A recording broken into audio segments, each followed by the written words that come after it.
Today, I am going to show you my 5th game that I made in about 1 month with the Unity game engine, Roundalot. Roundalot is a mini open world RPG where you control this little boy carrying a bow and a quiver of arrows, running around a colourful round world shooting goblins, mushrooms and rocks. Hi everyone, this is Noah Cleese, creator of BlackthornProd, and what you're watching is episode 5 of the Indie Game Dev Journal, a series about my journey as a game developer. Now this project started out as a test sandbox for me to really learn C#. I had enough of just copying bits of code, I wanted to understand it. So my brother Liam, a great game programmer, hopped in and bit by bit took me through the process of coding, really explaining the how and the why behind each script. Now the internet is awesome. There are so many great tutorials, articles and courses on any subject, game programming included, but having a personal one-on-one teacher helped me tremendously take my coding skills to the next level. So for about 2 weeks, the game stayed this small. I was content simply learning how to program, but then I decided to advance on this project and turn it into what I had initially intended, a mini open world with monsters, treasures and quests.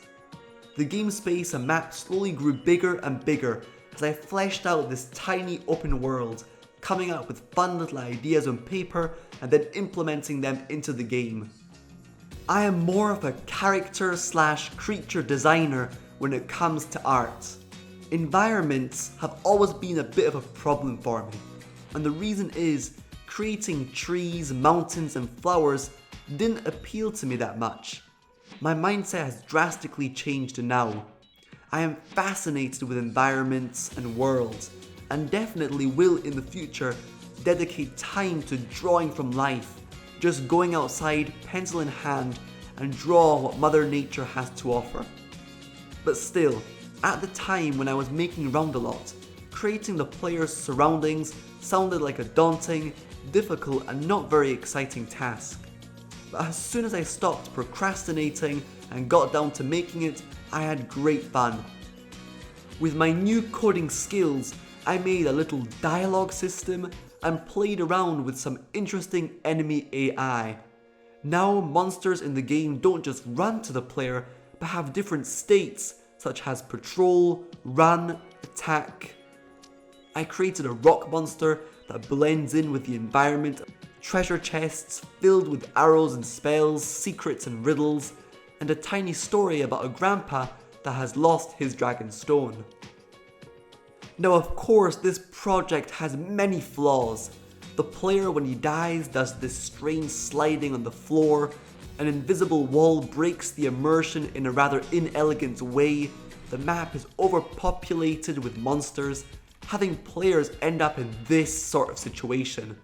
Not to mention the fact that by the end of the game, when you've explored every area of the small world, you can feel like a real psychopath with a quiver of arrows that has literally killed all form of life. But all that could be fixed. It's just small mistakes made by a novice game creator. Building this was a magical experience. It brought me back years ago to the days of Dungeons and Dragons, to the thrill of making or going on an adventure. RPGs are a favourite genre of mine, Roundalot being my first attempt at creating a world and an adventure. It certainly won't be my last. That is the end of this episode. I hope you enjoyed it and like me are hungry to continue creating.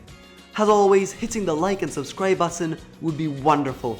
If you don't, then I'll shoot you with a quiver of arrows. Just kidding. Yep, that was a very crappy joke.